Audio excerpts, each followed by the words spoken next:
Welcome, vibrant women, to this month's guest teaching segment. I am Cindi Gertz from Conscious Living Arts and the Vibrant Woman program and Inspired Menopause Circles. And I'm so glad you are here today. So you are joining me virtually, not from Wisconsin anymore. My husband and I sold our home and we have moved to Michigan for the summer. And I've spent most of my summers, most of my life in Michigan, so I tend to call it my Michigan Mobile Studio. And today I happen to be at my mom's home. I'm staying with her as she recovers from knee replacement, and I'm in her bedroom, which to me is like the perfect setting to talk about dreaming. So if you are here live today, then I'm going to put a little welcome in the chat. Let me see if I've done that yet. There it is. Yeah, please tell us where you're joining from today. And welcome to Summer Dreaming, Awakening the Wisdom of Dreams. And I'm going to ask you to help me welcome our special guest teacher, Lynn Nanny, Dream Girl Writer. And I'm going to introduce you to Lynn and tell you a little bit more about her in a minute. But I always like to start with a few housekeeping items. So especially if you are new here today, we are so glad you're here. Whoops, I just did something wrong. I lost my spot. There's a link that I want to copy, and I just lost it. This happens sometimes. Do All you need right. me to resend it to you, Cindy? Oh, it wasn't your link, not yet. Okay. It's my link. It's my link to folks who are new here today. If maybe you sent out an announcement or they might have found out about it on Facebook, right? And I just want to invite you to become part of this community if you aren't already. So I'd love to keep in touch with you. And throughout most of the year, I send out a newsletter every Tuesday called the Joyful Journey Weekly. And right now, during summer, we're on break. Summer is really my time to walk my talk, walk back my work, and rest a little bit more. So I take a break from that newsletter and we resume over the summer or over in September. And then uh, you'll still hear from me over the summer, but it'll be more about like some events that are coming up in the fall that need a little more lead time. And I will also send you the replay of this event when you share your email with me. So I put that link in the chat. And you don't really have to bother with it now, except for maybe you want to open it so you can save it until later. And if you are a regular here and you have friends that you want to share this with, because we do this 8 times a year.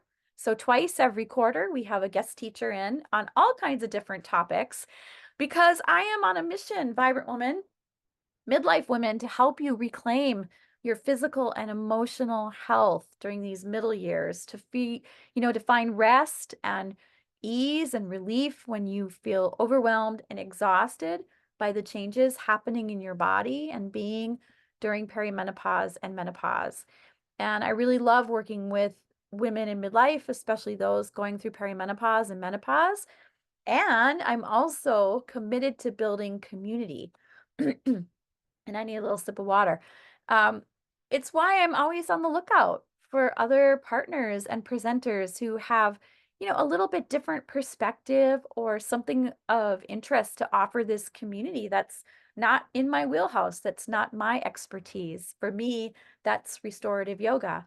So today I'm really excited to have Lynn, Dream Girl Writer, visit us. So Lynn and I met in a women's circle, and I want to bring Lynn on now too. Let me add her. We met in a women's circle within this last year, and it's a circle that it's a business circle for women, but it's for women who are spiritually minded. And I met her and she started talking about dreams and her dreaming expertise. And I was just like really instantly drawn to you, Lynn, and your gentle and wise presence. And so we've struck up a friendship. And actually, I was speaking to my circle earlier today about the Rest Revolution, the summit coming up this fall. Lynn is also a speaker at that summit. So that's another project that we're working on together. So Lynn has kept a detailed journal of her dreams for over 12 years, and this has afforded her a rich asset to waking life. And she's learned that the poignant treasures offered by our souls in deep sleep can heal us, inspire us creatively, and give us insight for present and future direction. I love that. So, with her courses and consultation, Lynn shares an easeful and holistic approach to dream wisdom. She offers simple rituals for self care and deeper communion with Mother Nature that promote dream recall. I'm excited about that. Lynn has found that improved dream awareness can heal all of our relationships as well as clarify our true purpose in life. Lynn provides the way in to access the sacred power of dreams that can transform your life. So, before I turn it over to Lynn, I want to remind you to stick around all the way to the end, or if you can't, make sure you come back and watch the replay because she has some gifts for you, and you'll learn how to stay in touch with her if you really enjoy her presentation today. So, without further ado, welcome, Lynn, and the floor is yours. Thank you, Cindy. That was so lovely of you, so gracious. And I agree with you. I'm on a mission as well to promote a kinder and gentler life. I think that it's about time that we got back to what it really means to be alive and to share our gifts with each other and to serve the greatest good. And so that's my mission in this life.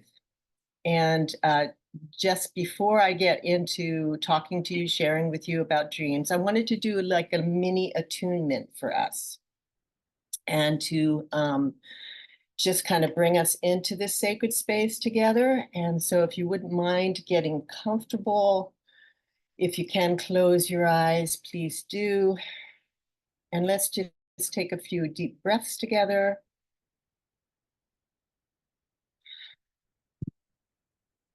And as you breathe in, think of your breath as having a focus of light on the end of it, like a little cosmic flashlight. And with that cosmic flashlight, you're going to use your breath to look into your body and to become more aware of the trillions of cells that we have in our bodies that are working for us 24/7 through all the various systems. And just breathe into that awareness. Breathe deep into your belly. And then from there, maybe go out into your limbs, to the top of your head, covering all the areas in your body. And give thanks. Give thanks to this wonderful form that we move through the cosmos with. And use that cosmic flashlight to note any spaces that may have a little discomfort, or you may have kind of grouped a little anxiety in there in the shoulders or the back, or so just acknowledge that, give it some more space, some more light with your cosmic flashlight, and then make a note to yourself and tell your body that you'll come back to that. You'll pay attention to that little area of pain or fear or anxiety or discomfort. And you're going to work with your body to commune on a daily basis and work those things out. And just take a few more breaths together, and also give thanks for the sacred space that Cindi has created for us and in which we come together to share all of our gifts, because I am a fellow traveler with you. And anything that I say here comes from the divine collective of us all. So as a unique individual, I am expressing it in my own way, but we all have all of these gifts available to us at all times. And it's just a matter of paying attention and finding a way in. So take a few more breaths.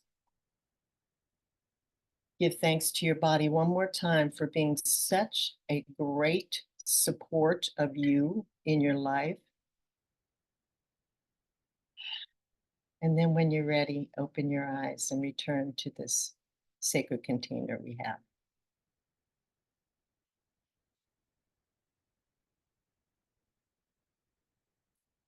Thank you so much for coming. It's such a joy and a pleasure for me to present today because I have been kind of a hermit for over a decade, just kind of feeling out all this dream awareness. And just to tell you a little bit about my story, how I got started was I was married at 18, married and pregnant at 18, had a baby shortly thereafter, and then went into 36 years of full tilt boogie, raising three children, and being a wife and mother and supportive of my family and trying to be my own person, as many of you know. And when I was on the verge of my 60th birthday, it all kind of fell apart. And I was left, I felt like I had been thrown away. I felt betrayed and shunned. And so after that traumatic experience, and where I was actually estranged from most of my family and my children and grandchildren, I kind of had to find a way back to myself. And I did this through dreams.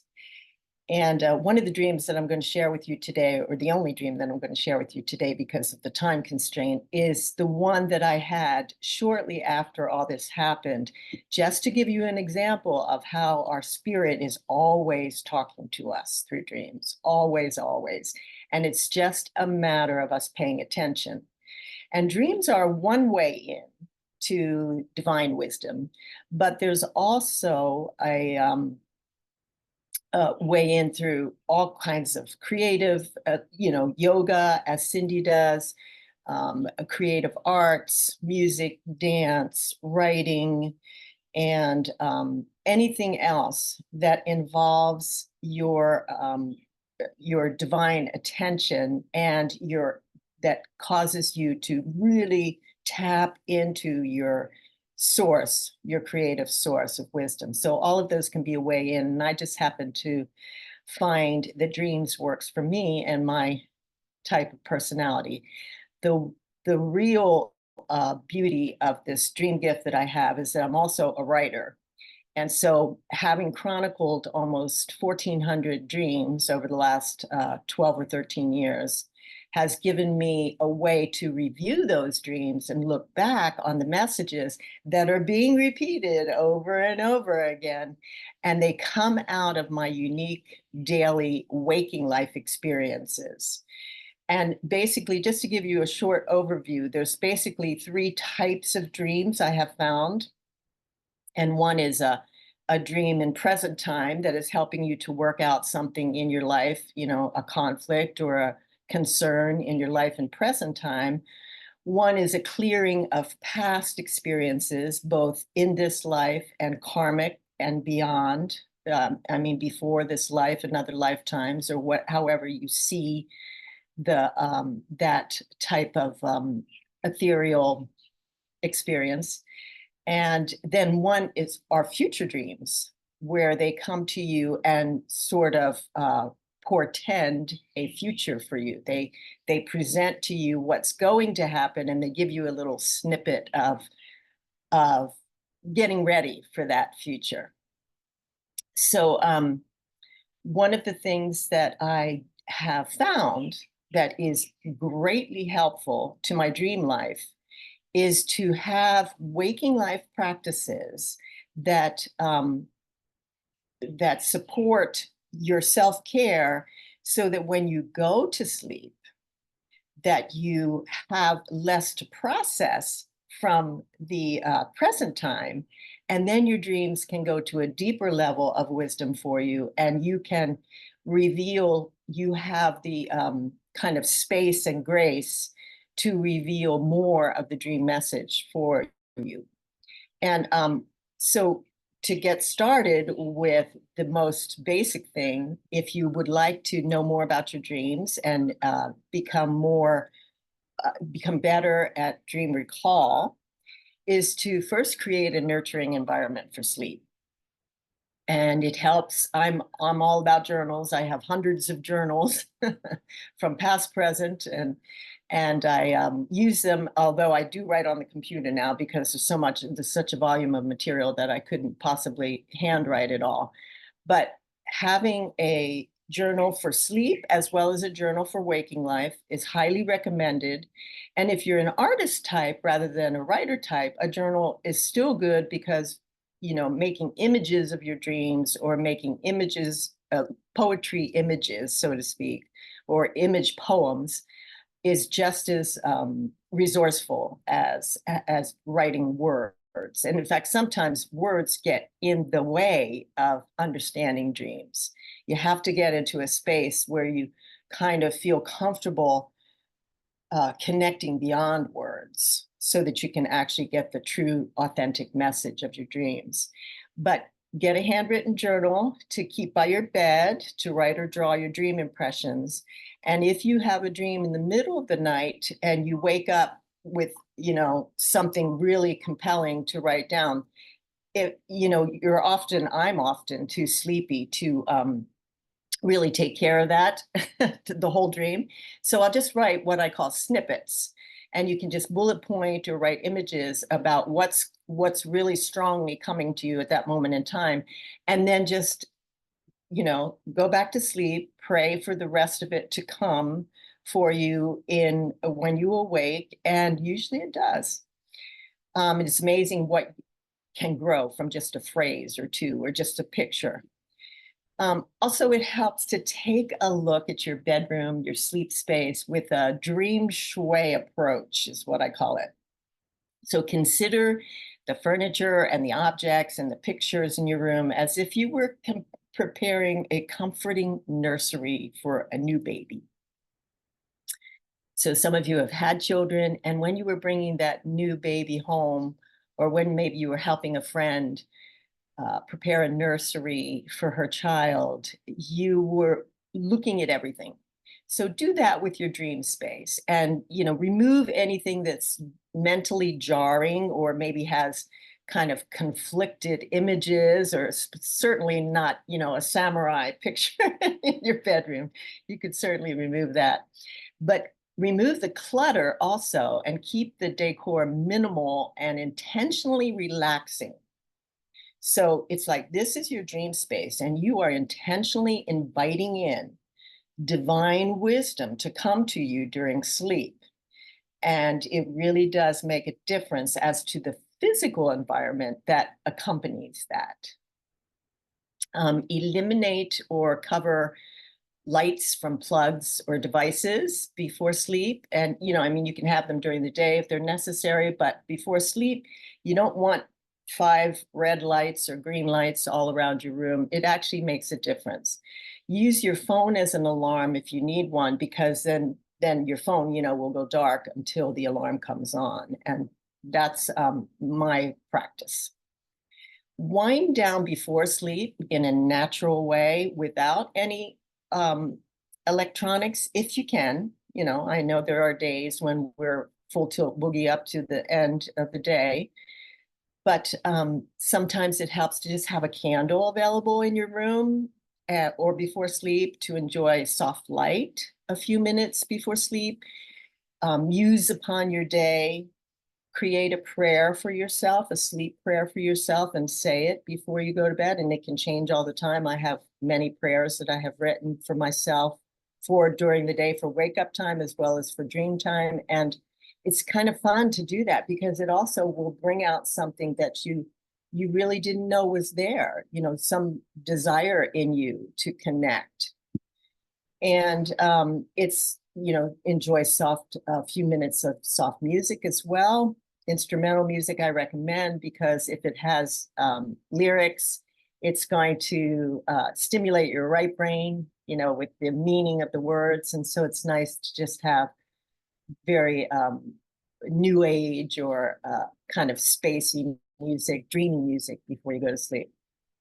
Other options, which one of my favorites, is to take a bubble bath with essential oils and of course candles, and to a lot of times what I'll do in my bath before sleep is I'll take stock of the day, and I'll think of something that is still bothering me from the day that didn't get processed with my little devotions or rituals and pausing during the day.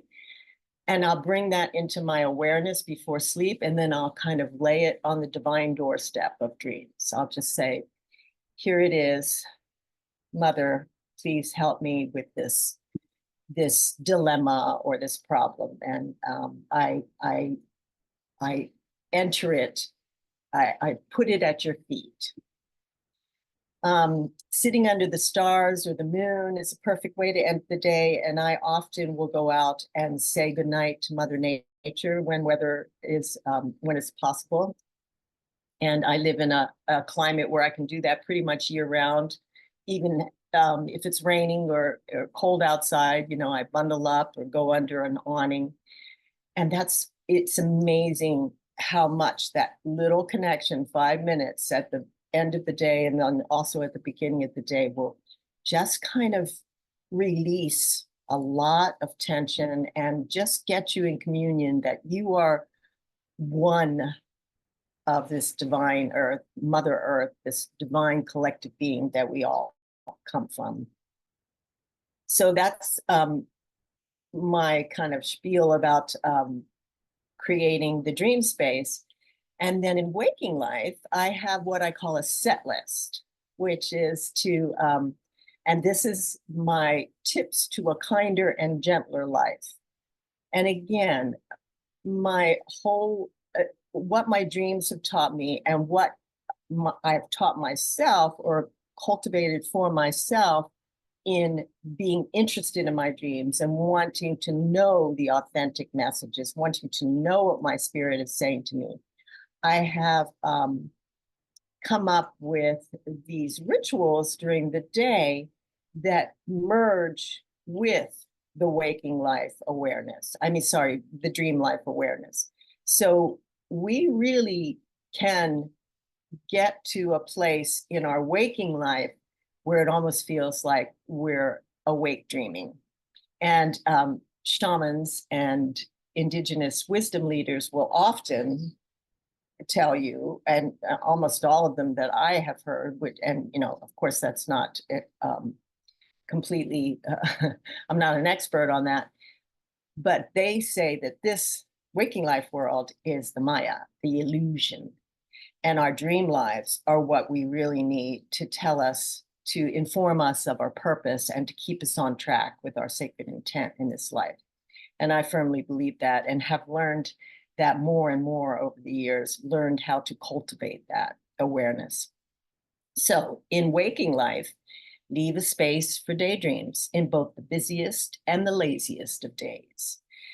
And take breaks from, especially if you're doing something on the computer or some intense kind of work, even if it's an outdoor work, intense craft, or something, even gardening, intense gardening, although that in itself is a wonderful way to commune with nature. Take breaks, stretch, yawn, breathe deeply.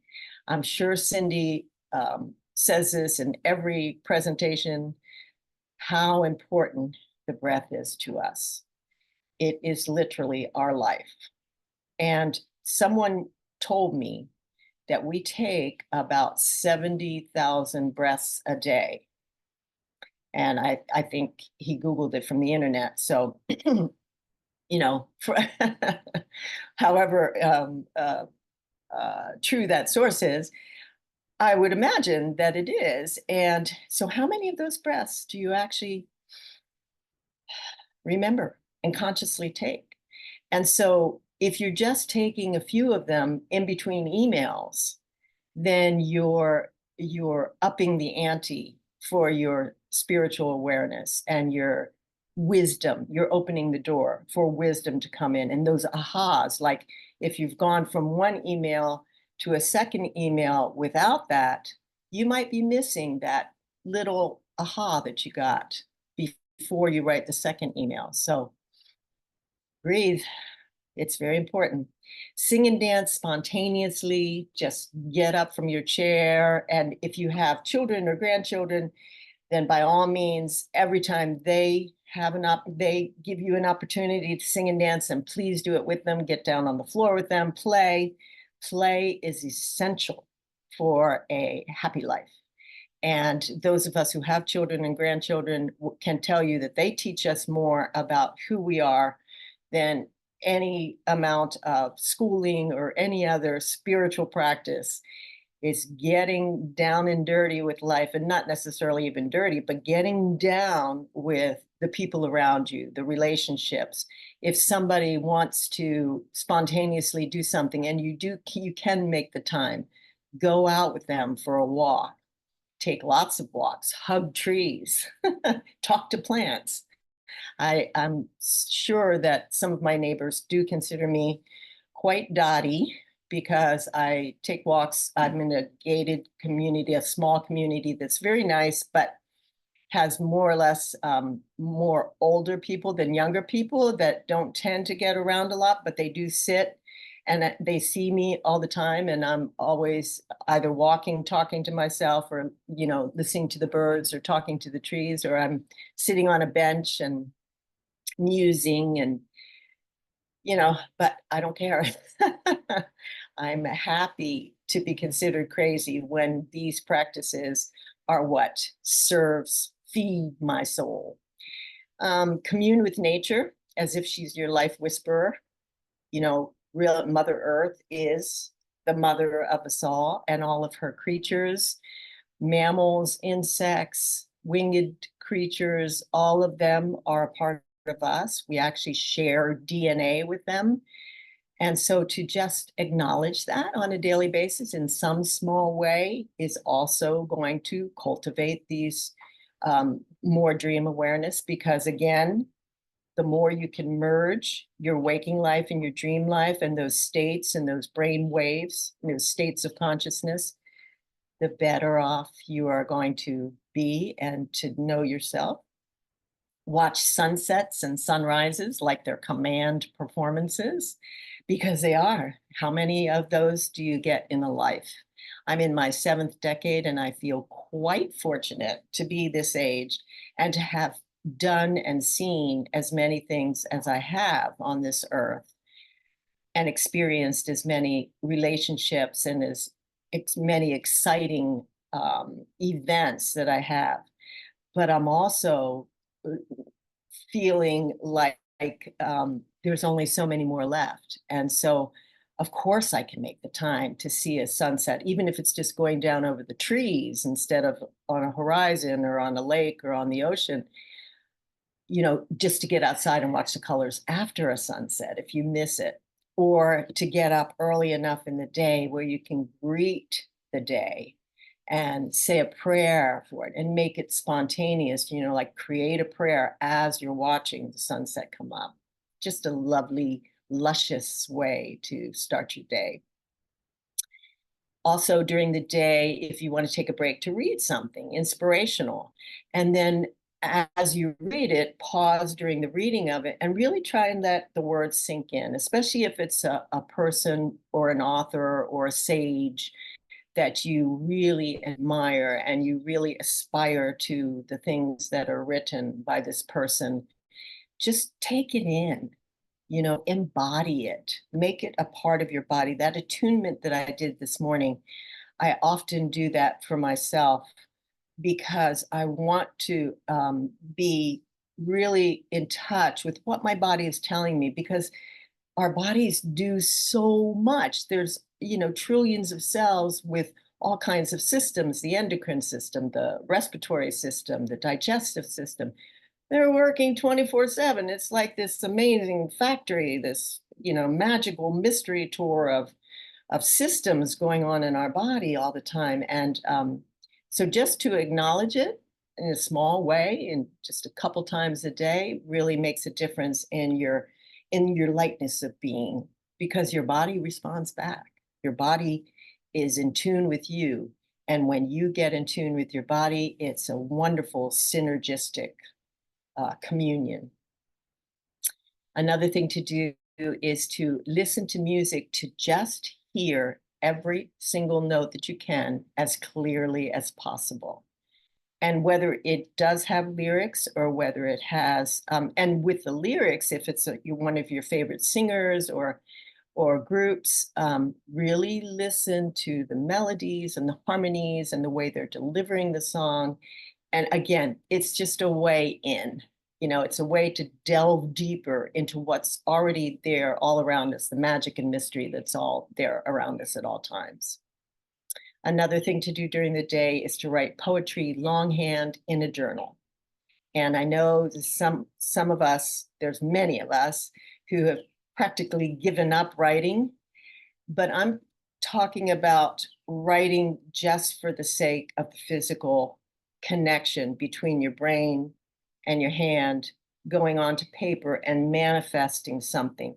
And who cares if it's good poetry, or who cares what it really, no one has to read it. You don't even have to read it afterwards, but it's just that physical connection between your brain and your heart working together to bring something beautiful onto a piece of paper. And that kind of combines our humanity, what we can do as humans, with our divinity, what is birthed in us as inspiration.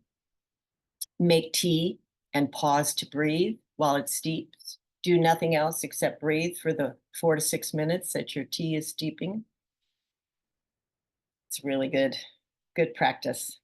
Color, draw, doodle, paint, or do anything. Again, short breaks, doesn't have to be a whole on project, but especially, again, if there are children around you, or if you go to visit children like nieces or nephews or children of your friends, take a coloring book with you the next time and say, hey, well, while the adults are talking, you can still be coloring with the child. And that's always wonderful to kind of involve the child and adults in something together. And then when you get ready for bed, really do it with a conscious intent for a luscious and restful sleep. And I love that I'm talking to Cindy's community here, because I know that she has imbued all of her people and her work with that intent to a restful life, to really being conscious of how much rest we need and how it varies from time to time, and how we can have more energy at other times. And it also be aware of the cosmic rhythms and the seasons and nature cycles. And just like today, this morning, seeing that rainbow, being here in Hawaii. I live in Lexington, South Carolina right now, but I lived in Hawaii for 40 years. And being back here and remembering how easy it was to be in touch with nature, because it's so luxurious all around us at all times, and we're outdoors all the times in Hawaii, most people. But even if you're in an environment where you don't get outdoors a whole lot, or the weather prevents you from actually communing with nature in presence, you can just be inside and remembering, having a memory of a rainbow or a sunset or a sunrise, and just make that memory, part of your embodiment practice, of your getting in touch with your inner wisdom that comes as a result of that human experience. So also very lovely. So I'm going to take a break right now just to pause myself, and also to offer anything that's come up in the chat, to just have a few. I was going to do just a full-on question and answer at the end, but I'm kind of feeling intuitively that it would be nice to have a little break right here and see if there's anything that came up. Cindi, if you could help me with that, or any questions, anybody want to add any comments or about their own dream experience? Yeah, I sure will. So far in the chat, everyone has welcomed you and said a little bit about where they're from. So we have a great representation from Rhode Island, Wisconsin, Indiana. I'm here in Michigan, of course. Another Wisconsin, Central Virginia, and we have a couple more people who didn't mention where they were from, but we'd love to hear where you're from. And then, yeah, if you have comments or questions so far that you want to ask Lynn, would you prefer they put them in the chat, or would you want anybody to come on and Just talk too? raise their hand and come on, or open their mic, come on. Sure, sure.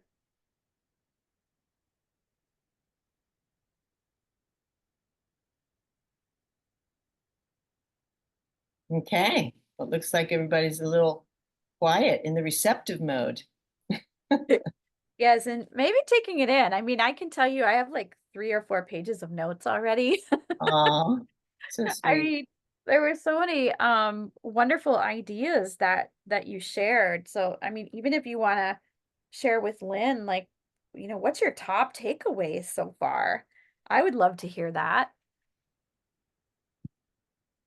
I really liked when you broke down the dreams into like three different 3 o'clock, they gotta put this in. You're right, that'll be the worst thing. oh, sorry, somebody is off mute. Just checking in here.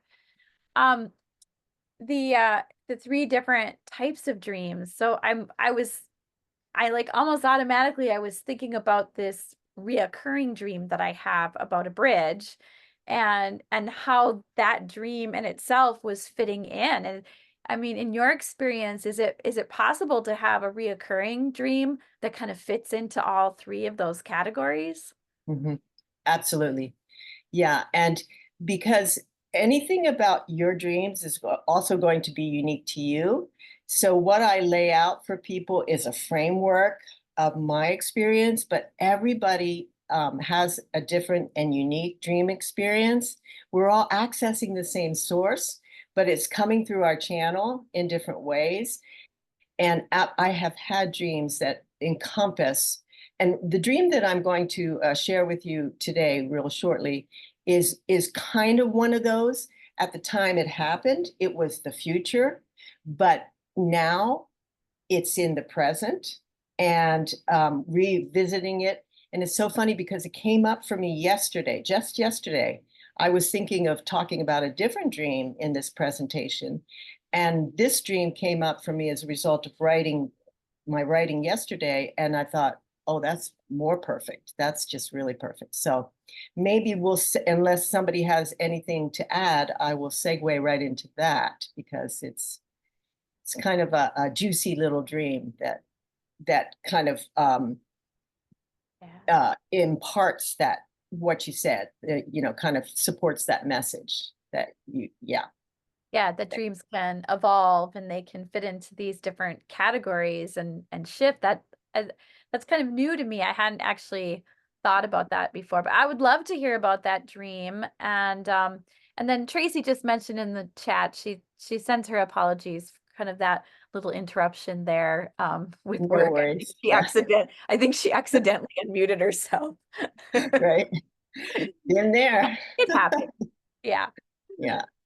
Okay. So well, before I get into that dream, I just wanted to share a little bit about the different brainwave states and kind of states of consciousness. So we have the only difference with states of consciousness, and I am by no means an expert on any of this. This has just come to me as a result, or I have just researched this a little bit as a result of being a dream girl. And so you may find actually conflicting information. And so go ahead, run with that, because all I'm offering to you is like, again, a construct. kind of a skeletal framework to approach your dream process. But the only difference with states of consciousness is the frequency of brain waves. And so I just want to talk very briefly about the different kinds of brain waves, because we can actually spend time in all of them during our waking state. They are available to us as divine beings. We can cultivate these different states, as you do with meditation and deep creative processes. Those are different brainwave states. And so we can cultivate them to the point where we actually can touch upon them, or they can merge together in our waking life at all times. And so beta waves are our normal waking consciousness. And these are the quickest, I guess you could say, in terms of their wave state. Their left brain, it's where we spend 80% of our lives and our jobs, at least in the Western world.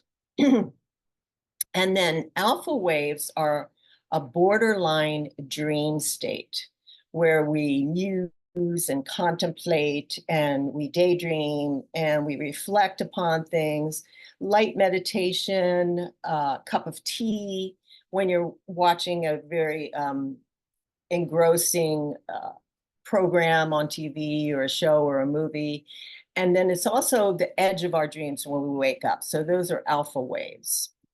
And then theta waves is our main dream state. And these also come with deep meditation, with a massage, when someone's doing body work on you and you go to that zone. I'm sure many of you have had that. Or you're surrendered to a profound creative process, like you're an artist or a writer or a dancer or a musician, and you are really in the zone with that. Long time ago, I was a music teacher, and before teaching music, I studied opera, and I would often get into the zone, mostly during practice, because performance was a little more disconcerting. But when I would practice for a half an hour or more, I would get into this zone where I completely forgot myself. So that's the kind of thing what we're talking about with theta waves. And that's also the main dream state that you do during the night.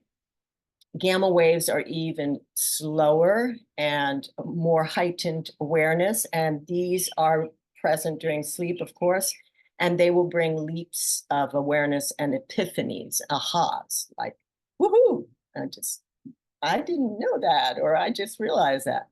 And then delta waves are the deepest dreamless sleep. And those are where our computer, our mind, completely turns off and reboots.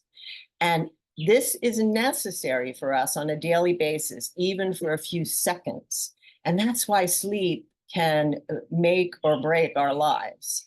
And that's another reason why establishing these daily practices to take care of the processing of our little anxieties and our hidden fears that come up during the day, that's why those are so important, because if we take care of them during the day, then when we go to sleep, we're more likely to go through these series of brain waves into deeper and deeper sleep.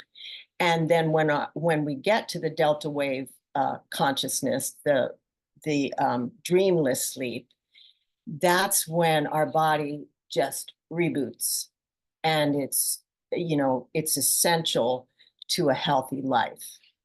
So these layers and frequencies are available to us at every level as we go about our lives, our daily tasks, and they can remain with us all day long. It's just a matter of how we get in there, whether we have the supportive environment and the awareness to bring these into our waking life. And I can tell you that it's a daunting task, and I wouldn't want anybody to make a huge effort to get there and be their own best guru, or it's just the whole thing for me is to be very practical about these things, because we do have to pay the bills and take care of the baby and get to the airport on time, and we have all these human tasks that are important to us, you know. Me showing up here today, preparing for this presentation, that's very important to me because I get to share with people something that I do most of the time alone. And so in order to make that interface and keep it seamless and keep it happy and joyful and gracious, where we're actually sharing our authentic wisdom, then these practices are very practical to do that, you know, and practice does come from the word practical. And also, if you've ever learned to play an instrument like piano or the guitar, you know that practice makes perfect, and nothing is ever perfect. I like that saying, but perfect, it's like with these practices, we can be perfectly imperfect. So all of our imperfections can be kind of merged into the divine perfection of us all. In other words, so we're human beings having a spiritual experience, and we're trying to merge those as much as possible. And one last note on the different levels of awareness that help us to define our dreams or to unpack our dreams. And that is that to clear the shadows that we have. And I have spoken briefly about, you know, going into your body and finding those pockets of anxiety and trying to become aware of them and work with your body. But we come to this life, and, you know, forgive me if I'm inarticulate in this, but I believe we come to this life with karmic, with a karmic agenda, and we come to clear both our past lives and the Buddhists call it samsara. That there's an element of struggle in every life that we come with our own and we add to it during our present life, but we also have ancestral karma that we're clearing if we wish, and probably signed up to do, you know, before we came to this life. And so this is very important in being your own best friend as far as a dreamer, in facilitating authentic messages of love and truth as a dreamer. And my dream secret number one, I have a number of dream secrets that I put on my website, and I also will be sharing 3 of them with you. This is the first one in my free gift. I call this nightmares can be our best friends. And people often shy away from unpacking their scary dreams or recurring nightmares. And yet those are the dreams that are often the ones that reveal the most important messages to us. And our inner selves sometimes have to be very dramatic to get our attention. And I know most all of you have probably had a child come to you, either your own or maybe someone else's, and talk about the nightmare, or they don't want to talk about the scary dream that they had. And my granddaughter, I have a 9-year-old granddaughter who's very empathic and intuitive, and she knows I'm a dream girl. She knows her tutu, as she calls me, is very concerned with dreams. So she almost won't talk to me about her dreams because it's too scary to talk about, and she knows I'll want to help her bring it forth. So I have to be very careful with that. And be careful with yourself too. Be kind to yourself. Be gentle with yourself. If it's something that you can't look at, okay, then don't. But I have found that my scariness or my fears come as a surging in my heart. And I found this by doing my own inner body work. And if you do something like yoga or you regularly get massages or body work, you might be aware of where in your body fear will kind of plant itself. And so I feel heart surges. And whenever I feel heart surges, either in writing one of my dreams or if I wake up in the middle of the night and I have this anxiety, I will first of all breathe into it. And then I will put my hand on my heart and I will say, thank you for coming. I know you have a gift to share with me. So tell me what I can do. And it may not come at that moment, but what you are doing by a practice like this, and you can invent your own, please do, because you might have different places that it lands in your body and you might have to go at it a different way.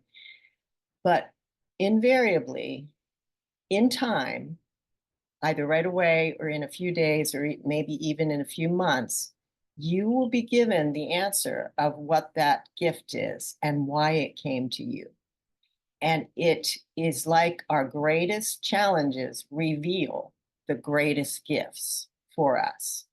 And I have found dreams to be the best way in for that, because it's all good in dreams if you go to the end of what the message is trying to tell you. If you go all the way through, it's all good. It's all love.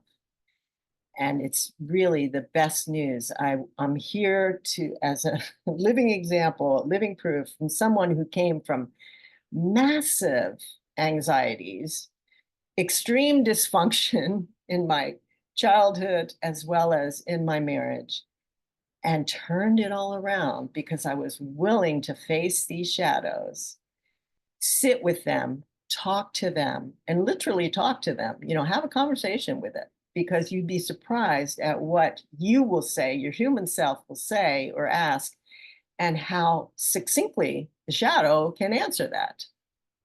So that's just a little tip about that. And then I want to go into the dream that I have for you. How am I doing on time, Cindi? Am I okay? Yeah, you're doing great. I would say maybe in about 15, 20 minutes, we can transition to questions and takeaways. Okay, perfect. All right. So this dream happened on the 9th of February, 2011, which was very soon after my marriage ended. My 36 years of marriage ended. And I called it Receiving the Cosmic Gift.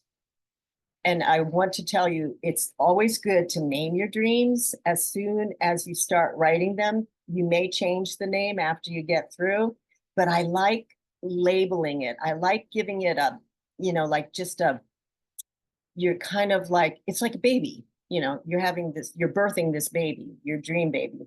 And if you give it a name right away, then it kind of like leads you through the rest of it. And again, we're talking to our soul here.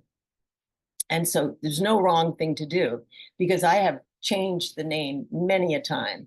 After I got through, only half of the dream, I went, oh, yeah, this is about this. So this is the name. And it could be a completely different name. But anyway, so just a tidbit of information there for you to try and name it right away. So I'm going to read you this dream verbatim, and then afterwards I'm going to unpack it for you and kind of like show you my process. I awoke because I thought I heard something in the house or right outside, but when I listened closely, it was extremely still around me. Now keep in mind, I'm saying I awoke in the dream. So this is like a lucid dream because I'm feeling awake in the dream. Then I started feeling a vibration under me, like the earth was moving. It is kind of how I would feel the vibration of the waves at night at my beach house, only this was more gentle, consistent, and rhythmic.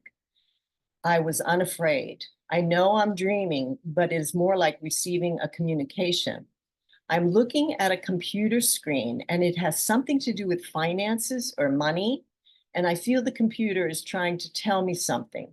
The screen turns sparkly blue with deep multidimensional glow from behind. I know I must pay attention. I know this dream is conveying a very important message, giving an answer to a question I have asked or prompting me to do something in waking life. And the computer in the dream is walking me through steps. Then comes the exciting part. I am either talking to myself or someone else in a narrative fashion, explaining what's going on. I say, they are showing me a blue screen. They are giving me something or unlocking a secret for me. And I know it has something to do with money or a MasterCard. The blue screen shows a zipper being unzipped. And I think it's going to show me the MasterCard because I'm thinking that that's what the whole point. But the opening where it's unzipped is glowing gold, and it's coming from within the screen. And I am totally into what is happening with every fiber of my being. Instead of a MasterCard coming out of the opening, there is one eye infused with yellow golden light. And as before, it glows from behind. And it seems to be from another dimension. And now I know how extremely important this message is, while at the same time, I know my waking self has moved in and the dream is about to fade. I want it to go on. I know only part of the message has been given and there is more to come, but I will be unable to sustain it since I know that my waking life is moving into my dream space. Beautiful dream. As I lie there cherishing the thought of it, I want to fall back asleep and dream more. There was so much energy and excitement without fear. And yet I feel there is so much more to know, so much more to be revealed. And as I narrated the events, I corrected myself. It is this. Oh, wait, no, it is this. Now it has changed. And when the eye became infused with yellow and then golden light, I definitely felt that that was the essence of the message. The seeing eye, my inner vision, and the color yellow are very significant to me. And this dream was like the opening of a portal. And after waking, I have more questions than answers. And I feel the meaning is slightly blurred as compared to how it was totally clarified within the dream. But something has shifted in me. And it is much like many years before, where I had an afternoon nap and I felt my head cracked open.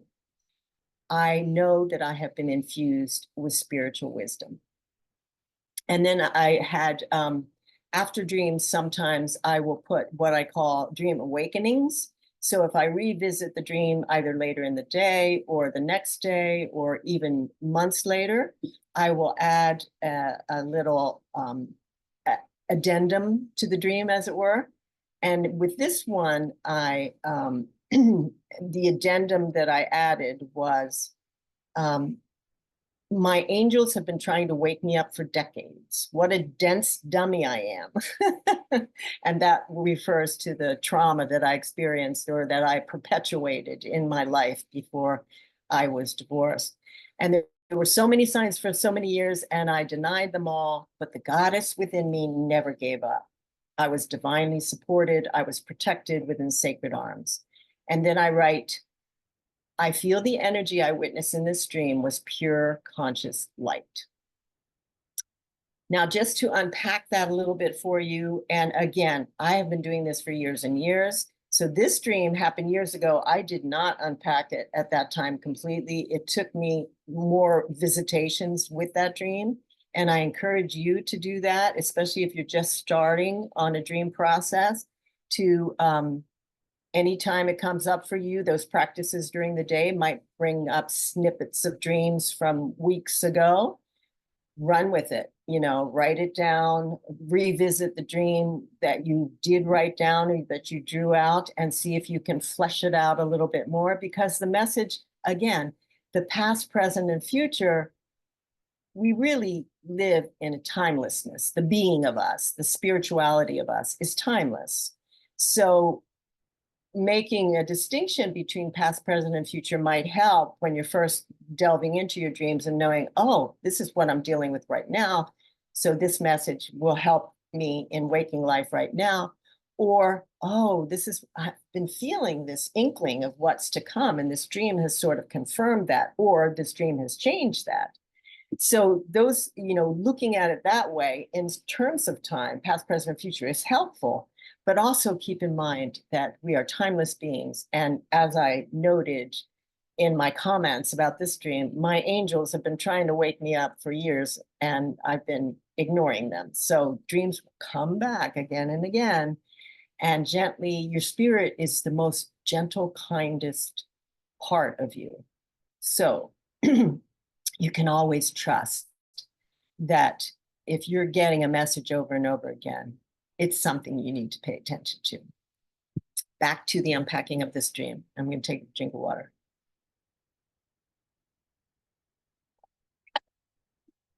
So in this dream, I know I'm dreaming. So that's lucid dreaming. I also feel like it's more of a spiritual communication. And in recent years, I had to write down my dreams for years and years in order to be able to unpack them. It was the actual writing process that helped me to weave through the dream message. But nowadays I can maybe about 20% of the time, 30% of the time, I actually feel the dream in my body. So that's a whole new level of awareness for me.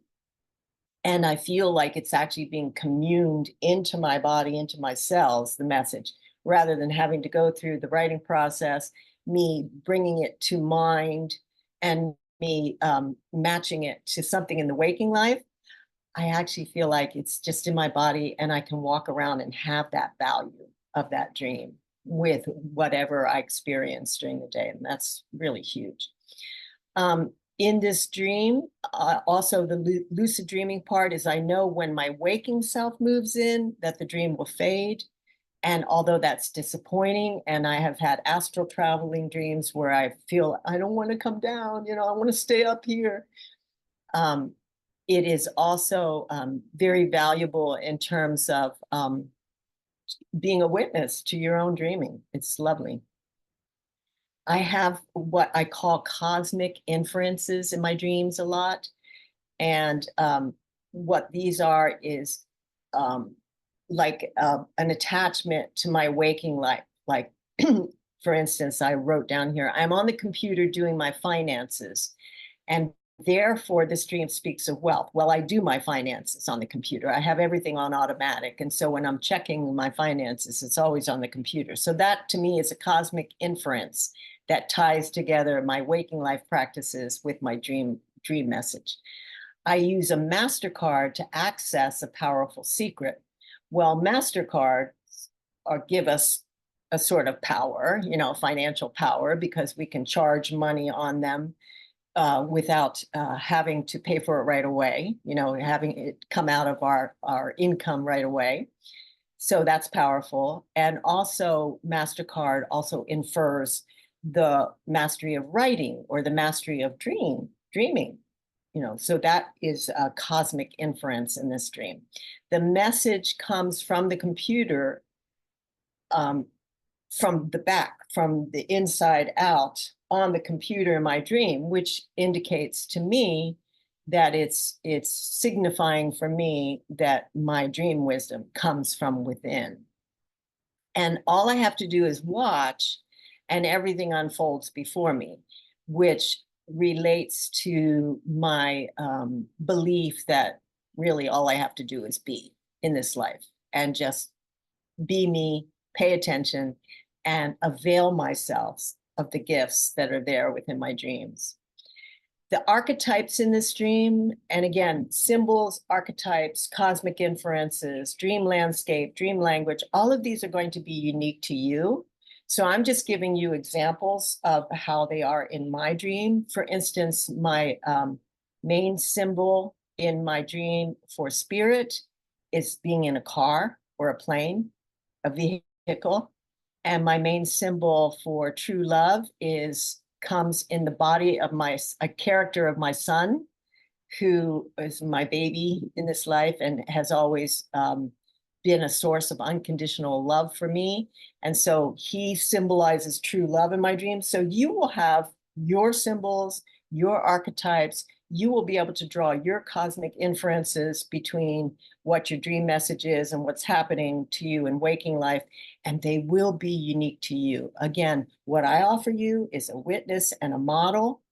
And the exciting part is that we're drawing from the same source, but it's coming through us in a very unique and different and precious way. So in this dream, my archetypes are the computer is trying to tell me something, indicating like a higher intelligence, because when computers first came out, we thought they were smarter than us. We were amazed, at least in my day. I'm pretty old. And also an archetype as I narrate it for myself as it goes along, as if there's a God force within me that's talking to me. The message is conveyed by one eye infused with yellow golden light. And I think that's probably pretty obvious that it's conveyed as an oracle or a divine sacred source. And then the goddess within me, I mentioned in the dream that the goddess within me will never give up on me. Well, I had this dream in 2011, right after my traumatic divorce. And then here it is, 2024. I revisit it. I can find many things that over the years between then and now have come true as a result of this dream, or that this dream portended. This dream gave me the message ahead of time. And also right now in current life, this dream has a lot of message to me. So again, Cindi, thank you for bringing up the past, present, and future thing where it can all merge together within a dream.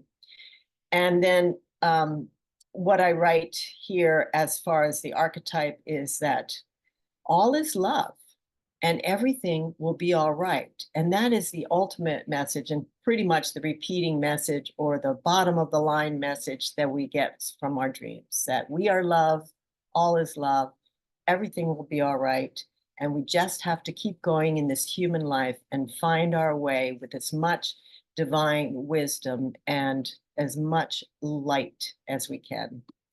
And then just to wrap it up, the symbols in this dream that I want to note is the vibration that I first hear at the beginning is like Mother Earth herself trying to get my attention. So symbolically, the dream gives me a vibration. I'm feeling in the dream a vibration, which is getting me in touch with Mother Earth is underneath us at all times. We're connected at all times. If we meditate on our connection to Mother Earth, we will actually feel like a mycelial network or a grid coming out of our bodies and connecting with the divine source of Mother Earth. And so it was like that. And then another one is that it brought up for me the feeling of a former dream I had right before the marriage ended, where I had my head cracked open. I was taking an afternoon nap before I went to work in the evening. And I right before I woke up, I felt like I fell off the bed and my head cracked open. And in the dream, I thought I was physically hurt. And so I woke myself up, and then I realized it was just a symbol in the dream of me receiving the divine message or the divine gift. And I ignored that and went on in the marriage until this dream came up. But anyway, this dream was called Receiving the Cosmic Gift. And I believe that that kind of culminates in, if I had to give one title to all of my dreams, that's what I would name, Receiving the Cosmic Gift. That's what we get from our dream awareness. Dreams are us. Dreams are our spirits talking to us. And so all we have to do is pay attention and create a healthy and safe and nurturing environment in which to receive them. Thank you for listening, and I'd love to hear comments or questions. Yes, I would love to hear some too. I Yes. have Go a ahead. Lynn. Do you feel that colors have any meaning in our dreams? Definitely. Again, according to you as the dreamer, you will have a different landscape and different dream environment. I dream in black and white. Occasionally, I think I've had color come in, and I also dream in scenes. Like my dreams are like plays. That's why they lend so well to writing. But I have talked to a dreamer who had the polar opposite experience. Her dreams were like sci-fi movies where she had, characters, adventure characters that were dressed up in all these colors and crazy outfits, doing, superhero things in her dreams. I've never had a dream like that, but she has been having them since she was a little girl. So definitely color and any kind of dream landscape is possible because again, it's your unique personhood, your unique humanity, which you're bringing the divine through. So it's going to be colored by you and your experiences and your personality. Yes. So do you feel like when we do have dreams with colors, I have a lot of dreams that are black and white, but then there'll be certain colors in my dream. And I've read that you should really try to interpret what that color is, what it means to me. Is that what you're saying? Yes, absolutely. Especially if it's not the norm. If it's something unusual, you usually dream in black and white and then color pops in, I would pay close attention. And that's a good reason for you to muse upon it. You know, like during the day, if you don't get the message right away, what the color means or what it, you know, what it's conveying in the dream, I would muse upon it during the day, you know, and use that color, whatever it is, color it, you know, or find something in your waking life that represents that color to you, whether it's an object or outside, and you would probably receive more of the message of the dream that way. Definitely. Thank you. You're welcome. So Lynn, we've got a question in the chat too. So if reoccurring dreams, is it because we aren't interpreting the original message accurately, or that the message changes over time? I.e., mine was tidal waves I couldn't escape, felt terror when younger. As older, I felt calm because I survived them in the dreams. I would say it's both. When it was originally coming to you, it was inciting that fear because that fear held a gift for you. And as you got older, and paraphrasing, so take out of this what the meaning for you, to just know that it can change over time. The meaning of the dream can change over, and that's why the beauty of it, saving your dreams in some way, like for me, writing, or maybe even some kind of a visual journal, or if you have that good of a memory that you can remember the dreams, the message will change over time because you're changing, because you're a unique, vibrant human being that is having different experiences and you're maturing and you're going through a different phase of your life. So definitely revisit it over time and accept what new things come out of it. That's very valuable. Thank you. Welcome. I have a question. Yes, ma'am. So when you dream, like, okay, when I was in a bad my first marriage was bad. I had a lot of dreams of my teeth falling apart, you know, crumbling and falling apart. And someone told me that because I had a low self-esteem or self-image. Now I have dreams like where I'm trying to find a toilet all the time. And I don't know if that's because I'm older and I have to go to the bathroom all the time. But it's like, so when you have kind of repetitive things, are there certain symbols that you can look up to say what this meaning is, you know? Great question. And first of all, I want to tell you that I have never found a dream book that gives me better advice than my own inner wisdom and my own musing upon the dream and my own interpretation of the dream. In fact, some dream books that give you symbols are completely, for me, completely useless. So, but definitely I have had a lot of toilet dreams. And I know that they came from the result of my relationship and the toxicity within it. And it's like, you know, what do we do to go? What do we go to the toilet for? To eliminate waste. And so I really pay attention to toilet dreams. And I had so many of them before, and now I hardly have any ever.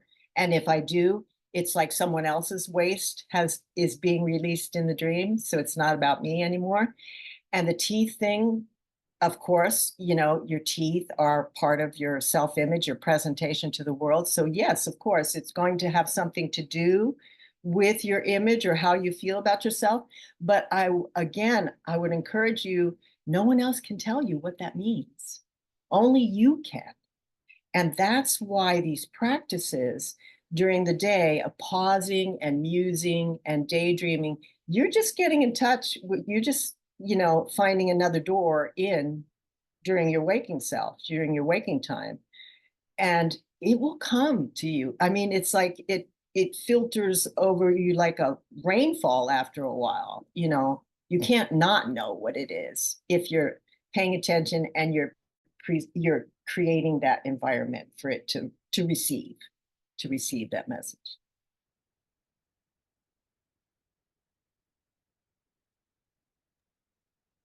Do you have any suggestions on essential oils to help me dream? Yes, well, I mean, I use specific ones that, like for instance, and I'm not really well versed on essential oils. Like I buy them in a bulk group, and then I just per day, you know, whatever works for me that day. But I sometimes try to match them up with chakra things, and I also, if I'm having a certain incident in my life or a certain anxiety, I will find an essential oil, and in combination with like praying before sleep or inviting in the message. So if you are a user of essential oils, I say definitely use them in your dream life, and use them to invoke something that you want to know from your dreams. Yeah, definitely. Everything that we do as far as self-care practices will enhance your dream recall and your dream awareness, because it's just, you know, again, opening another door to receiving the messages, to receiving the dreams. Yeah. Thank you. Mm-hmm. Wow, fantastic questions, everyone. Yeah. I think we should put a last call out for any comments or questions, and then I would love for you to share with the community, you know, what gift you have, and if we have time left after that, we can see if there are any further questions, and then we'll wrap up. How does that sound? Sounds wonderful. So is everyone complete at this moment in time? So my gift to you is a PDF that kind of outlines some things, some basic things that I talked about today, maybe goes into a little more detail, and offers you 3 dream secrets, dream secret number 1, 2, and 3, and has a link on the PDF to my videos about, very short videos about these dream secrets. And also I'm offering a discount on my classes and consultations. So I have a course called The Wise Dreamer that is normally priced at $333, and I'm offering it to the participants today at $299. I have a Be Your Own Dream Expert course that, backing up, the Wise Dreamer course is a self-paced online course that is meant to take place over about 3 months and consists of videos, audios, and PDF work that you can do on your own in your own time. And then the second course that I offer is a little bit more detailed and is meant to take place over the course of 6 months, and has a also a part, I offer one-on-one consultation, 6 one-on-one consultations, 1 per month during that course. And that normally is $1,200. I'm offering it to you folks for $960. Then my one-on-one consultation, which I can give you a free consultation at any time. But if you want to go beyond that, or if what you have seen here today has prompted you to want to go straight into a consultation with me, where I can witness a dream or your questions about your dreams right away. Usually a 1 hour consultation is $125. I'm offering it to you for $100. And if you set up 2 or more, then they're usually $100. I'm offering it to you for $80.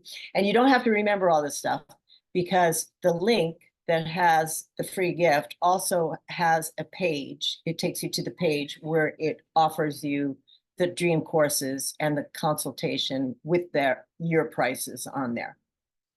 And just in closing, I would like to say again, thank you, Cindi, for giving me this opportunity. I'm in the process of writing 3 books, and I'm really praying, pray for me, to get them done by the end of this year. One is called The Sacred Power of Dreams. One is called Confessions of a Closet Goddess. And one is called The Art and Practice of True Love. And so I would love to keep in touch with you and let you know when these books are coming out. So please feel free to, in addition to taking your free gift, signing up on my website if you'd like to just be in contact with me in further, in the future. Thank you all for coming and listening to me. I love your questions, and this has been so enlightening to me to know that where you're coming from and your dream process. So thank you so much. Yeah, thank you, Lynn, so very much. We can see if there are any other questions, because we have about 9 minutes left. I know I have a question for you. Right. But is there anybody else who has a question for Lynn or a comment? And you can leave comments in the chat if you like, or you can come off mute if you have a takeaway you want to share with her or an appreciation. I had to pop off for a little bit, so I didn't hear a lot of it. So I'm looking forward to listening to the replay. But and I'm looking forward to that, because I may dream, but I don't remember them at all. And so I'm curious about the process of, what do I need to do to start remembering these? And so I know what's going on in my dream world. That is such a great question, and thank you for asking it. I didn't remember my dreams before either. I did, when I would occasionally, if I had an epic dream, that like woke me up in a fright or woke me up in exhilaration, I would, but I didn't write them down. I didn't remember them. I went to a dream class, a dream circle, a long time ago. And during that time, I wrote a few of my dreams, but then I went for years and years after that, not remembering my dreams. And so the way I came in was through a traumatic experience, which I wouldn't wish for you. But I think, so I haven't personally experienced this, but I'm fairly certain the way the divine works and the way our spirit talks to us, that you could just invoke it. You could do some of these practices and invoke and invite your dreams to come to you and messages to come through your dreams. And I'd love to hear if that works for you. And if that happens for you, please shoot me an email and tell me what happened, because that would be very exciting to me to know that but I'm, from what I know about life and about dreaming and about just spiritual practices in general, I'm fairly certain that would be a way in for you. So this conversation is really interesting to me, because for most of my life, I've been able to recall my dreams and I've journaled about them. And I've had some very interesting reoccurring and evolving, that same dream evolving. And what Tammy said about not remembering her dreams reminded me that I did go through a period where I didn't remember my dreams at all. And what was interesting about that period, it was a large part of it was during perimenopause, or just be like maybe just before perimenopause, when I was like, the stress of raising kids, and like my mind was really so focused on them. It was almost like I didn't have room for my dreams. So I'm wondering about like the idea that a stressful traumatic event can trigger your dream recall, but can it also shut down your dream recall? Absolutely. Because during the time that I was a busy wife and mother and raising children, I think that's exactly what happened. I just didn't have time for it. And maybe it is that our spirit wants us to wait until we do have time. And our spirit wants to hear from us, like, okay, now I can handle this, because you don't have the bandwidth when you're full tilt boogie with kids and your self-care, and you drop exhausted into bed at the end of the day. Who's got time to say goodnight to the earth and have a bubble bath? You can't do those kinds of things. And so maybe it's your spirit accommodating your life, your human life, but it's never too late. And if you can find a way in even during that time, you might just get one here and there that's powerful enough to guide you through it, or to give you that extra support that you need, kind of sacred support. So yeah, thank you for asking that. In fact, yeah, and I'm as surprised as anybody else that I've gotten to this level of awareness with my dreams, and I feel so grateful, and it's magical and mystical, and it comes when it needs to come, and it's like anything else. All of you, I'm sure, are doing practices, or even if you have a work where you attend to your spiritual vision, it's magical, it's mystical, and all we can do is kind of set up the house for it, keep our home tidy, keep our practices on track, and just like when you're raising children, you don't know how they're going to turn out, and you've got your issues and from your childhood, but you just keep doing the best you can and keep upping the ante if you can, keep more healthy practices, keep eliminating the toxic things from your life, and refusing to engage in conflict, and all of those things add up, little by little, to a kinder and gentler life. Yeah, really setting the stage. I love Mhm. I love how you said about taking the dream shui approach. I think that was one of my greatest takeaways.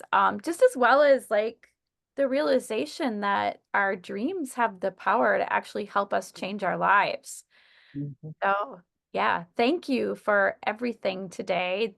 I have so many takeaways, and I'll be sharing them in a recap email and the replay recap email. Yes.